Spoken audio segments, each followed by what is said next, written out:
সকাল সকাল পাড়ার লোককে প্রেসার কুকারে সিটি বাজিয়ে রীতিমতো সবার ঘুম ভাঙানোর জোগাড় করেছি। কারণ আমার মেয়ের ইচ্ছা ছিল যে ছোলা সেদ্ধ করে সেটা পেঁয়াজ দিয়ে একটু মশলা দিয়ে ভেজে ভেজে আমাকে স্কুলের টিফিনে দিও। তো ওই জন্য ওকে প্রমিস করেছিলাম, ওই জন্যে ভোরবেলা উঠে এই কীর্তি করছি। ম্যাডাম এখানে রেডি, প্রায় এখানে রেডি হচ্ছে। গুড মর্নিং বলে দাও, ব্লেজারটা পুরনো রেডি হোক। মিঠির স্কুলের টিফিন বক্স রেডি। এগুলো হচ্ছে সেই খাস্তা, দিয়ে দিলাম একটু নুন মিষ্টি মিষ্টি। আর আমার মেয়েও রেডি। তো এখন বাজে বেলা 10:15। সুইটি কালকে রাত্রে মেলা গিয়েছিল, সেখানে থেকে মিঠির জন্য কিছু নিয়ে এসছে, দেখায় আপনাদের।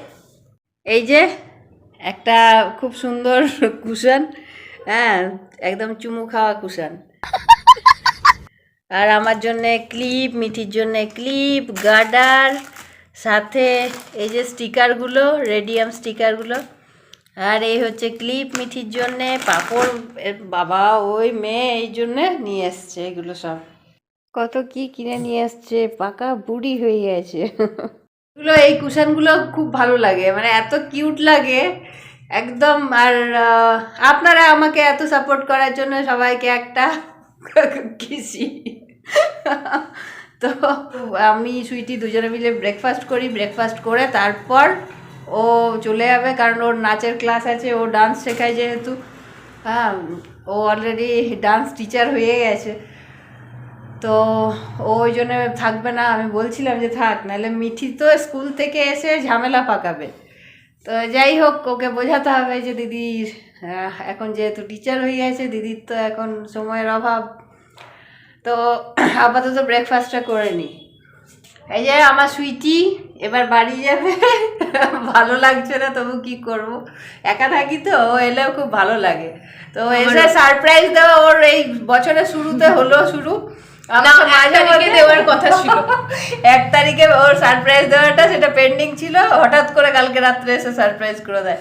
আর ও সারা বছর এইভাবে সারপ্রাইজ চলতেই থাকে, হঠাৎ করে এসে সেই চমকে দেওয়ার মতন।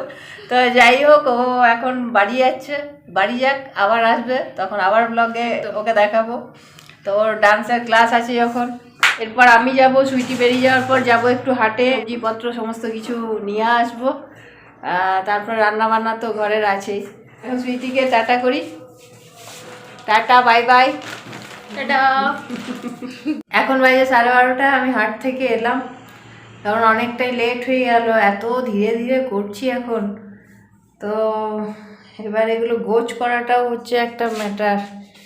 এই যে সব নিয়ে এলাম, এবার এগুলো গুছিয়ে রাখতে হলে আমাকে ঝুঁকে বসতে হবে, আর যেটা এখন আমার পক্ষে পসিবল হচ্ছে না। মিঠি স্কুল থেকে এলে ওকে দিয়ে গুছিয়ে রাখা করাতে হবে। হাটের মধ্যে এত গরু থাকে না, গরুগুলো সব ওই হাটে যারা বসে তাদের কাছ থেকে সবজি খেতে আসে, লাঠি দিয়ে ওদেরকে হ্যাট করে দেয়, এমন দৌড়ে আসে। ওরকম আজকে একটা গরু আবার এসছিল, সেদিন মিঠিকে নিয়ে গেছি, সেদিনকেও একটা গরু ওই রকম এসছে। মানে এমনভাবে এসছে, আমি তো সবজিওয়ালার দোকানের উপরে ঢুকে গেছি সব। অ্যাকচুয়ালি কোমরটা আর পাটা নিয়ে এমনই অবস্থা এখন, নিজেকে প্রোটেক্ট করতেও মানে সময় লেগে যাচ্ছে। যে একটা গরু আসছে আমার দিকে, আমি সরবো, তার জন্যও মিনিমাম একটা সময় লাগছে। একটু চিংড়ি, এই যে চিংড়ি আছে, এগুলো বাছতে হবে এখন বসে বসে। আর এখানে আছে কি মাছ, এগুলো ফ্যাসা, এই হচ্ছে মাছ, ফ্যাসা মাছ এগুলোকে বলে, সর্ষে দিয়ে করব। আর এখানে এই চিংড়ি আছে, চিংড়িগুলোকে ছাড়িয়ে বেছে ওই ভেজে রেখে দেবো। এখন এগুলো ব্যবস্থা করতেও সময় লাগবে। আজকে খুব বেশি কিছু রান্নার ঝামেলা নেই, ওই জন্য অনেক বেলা করে হাটে গেলাম আর নিয়েও এসছি, জাস্ট করে নেবো। রান্না অর্ধেক আমি করেই গেছিলাম, দেখাচ্ছি কি কি করেছি। মাছ অর্ধেক ভেজে রেখে দেবো, চিংড়িগুলো তো আজকে করবোই না, আর বাকি মাছগুলো যা হোক একটু সর্ষে দিয়ে, টমেটো দিয়ে, ধনেপাতা দিয়ে একটু ঝাল ঝাল করে নেবো, ব্যাস। আজকেও করেছি শুধু ধনেপাতা দিয়ে আর পেঁয়াজ দিয়ে ডাল, সাথে বাঁধাকপির তরকারি।